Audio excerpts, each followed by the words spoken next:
and then click, for me it's the first one right here, account.google.com, sign up, and then here you're going to put your information. So I created an email for this specific purpose to teach. So I'm going to write my name, Teresa Vasquez, and then I'm going to create my username. It says teresavasquez51@gmail.com. So that's going to be the new email I'm creating. You can also look down here. It gives you other names that are available that might be more interesting to you. Okay, so right here it says use my current email address instead. I'm just going to stick with that one for teaching purposes. And then create a password. So I'm going to create a password. And you can create your own password. It has to be 8 or more characters with a mix of letters, numbers, and symbols.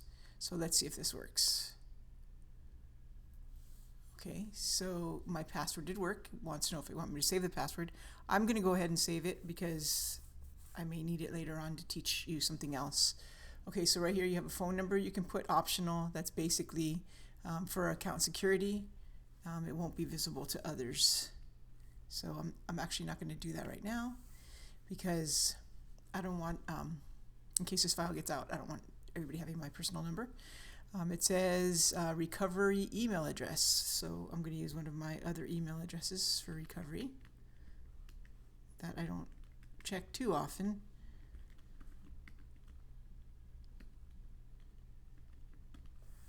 Okay, and then also my birthday, which is July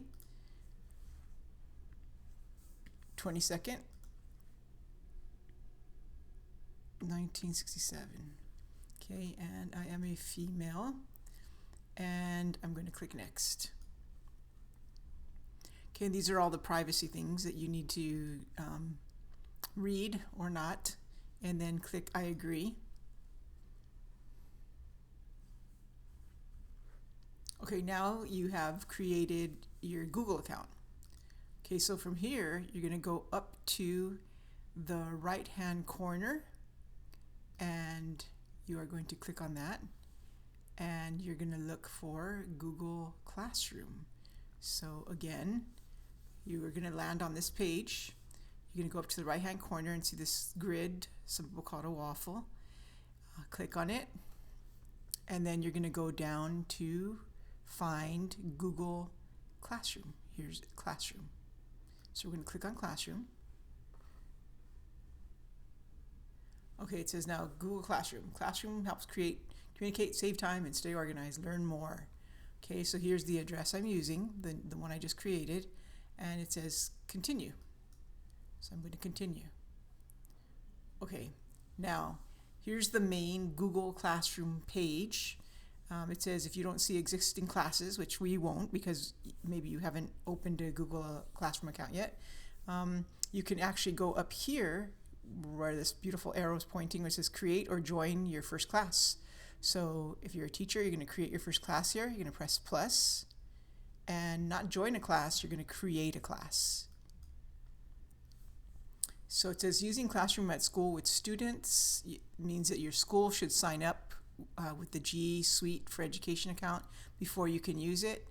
And it says I've read and understand of the above notice. So I'm using an email I just made up right here, but if you are with a school district, your school district should have a G Suite for Education.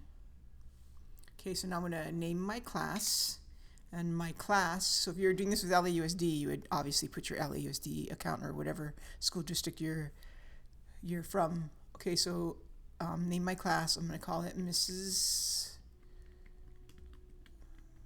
Vasquez's class, and then you could put like a section, section 1 or something, but you could, for grammar school purposes, you would just put the subject. So let's say the subject is math. Okay, it'll give you some options right here, but you don't have to call it those options.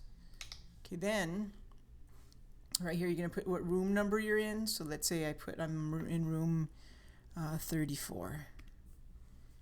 And then I'm going to create.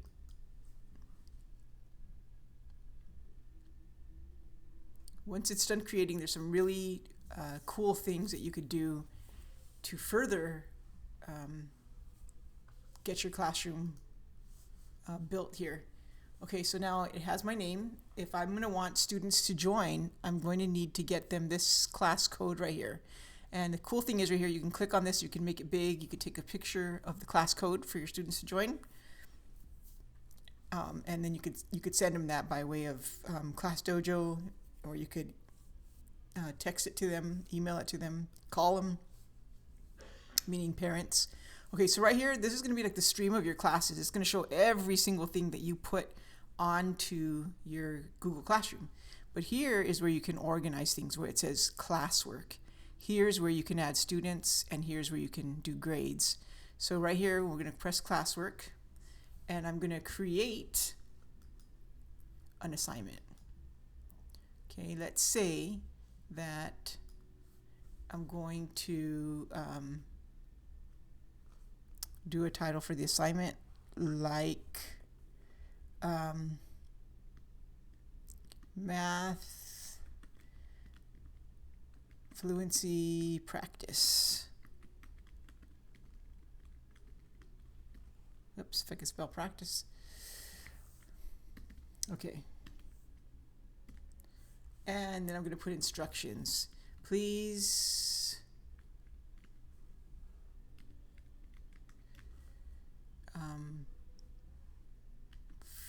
finish the attached worksheet. Okay, reattach with your answers when you are finished. Now, from here, the students have the option of downloading it, printing it on paper, writing it old school, and then returning it to you. Or they could use some kind of an application to write the answers on the iPad, and then screenshot it and reattach it and send it back to you.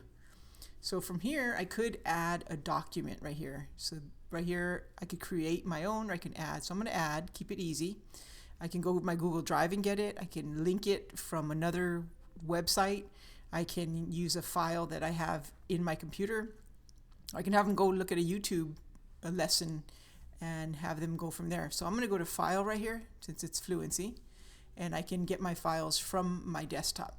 I have two choices. I can select the files from my device. I can go from desktop, documents, my hard drive, and download it. Or I can take it, I'm just going to grab a random thing right here. I have a calendar, and I can drag my file onto the desktop and it'll upload. There it is. This is not the Fluency, this is just a sample. It says April calendar. So you can add more files after that, or you can upload from here. So I'm just going to upload because I only want them to practice that one Fluency. And right here it says you can choose how to share this information with your class. Students will view the same single file. Students all view and can edit the same single file, or each individual student gets their own copy. I highly suggest you do each individual student gets their own copy, otherwise they'll be writing over each other if they get the same copy and edit the same copy. So the way you ensure that is right here on this link right here. It says students can view file. That means they can only see it. They can take a picture of the screen and then send you whatever they write on the copy. Or they can edit the file. That means everybody is editing the same file. Or you can make a copy for each student. I usually just make a copy for each student. Okay, then over here on the right-hand side, you have information about the assignment. So for example, right here it says it's for Mrs. Vasquez. It's for all my students, or you can choose which students, how many points it's going to be worth. Let's say there were only 20 problems for them to do. I might change this to 20. Or if you're using 1, 2, 3, and 4 as your grading tiers, then you could put 1, 2, 3, 4. I like to grade it this way, and I do a percentage, and then I make the percentage into a 1, 2, 3, or 4. I could put a due date. Right here it says no due date, but I could say I want to do April 7th. I want it due the 14th. Okay, and then the time I want it due as well, which to me that doesn't really matter. You can also, really cool thing, add a rubric. You can create a rubric, you can reuse a rubric, or you can import a rubric from Sheets. But I'm not going to worry about that right now because I'm just trying to teach you the basics. Okay, then from here you're going to assign the work. So if you press that link, you're going to see different menus going to pop up. It's going to say assign, schedule. So you can schedule at a later time. Let's say you're working on it on the weekend and you want them to do this fluency sheet on Wednesday, so you could assign it for Wednesday. Or you could just save a draft for another time, or you could just discard it and forget it. So let's say we're going to schedule it because I'm working on a Sunday. So I'm going to wait to give it to them on the 8th at, could be 8 a.m., could be 10 a.m. I decide the time right here. So let's say I'm going to give it to them at 9:30 a.m. Okay, and then I'm just going to press schedule. Now you see right here, it says that this is scheduled for April 8th at 9:30 a.m. And it would go to all your students that you have signed up. Okay, so along this, with this create section, I just want to point something else out to you. So if you create a class, like let's say math, you're going to go down here to topic. So you have these different things. You can create an assignment, a quiz assignment, a question, just a question where you ask them like a random question to do like just some practice writing and responding in English. You can attach material, you can reuse an old post. So I'm going to go right here to the second part right here called topic. This is really interesting. So on my topic right here, I could put the topic is math. Okay, now my classwork can go here under math.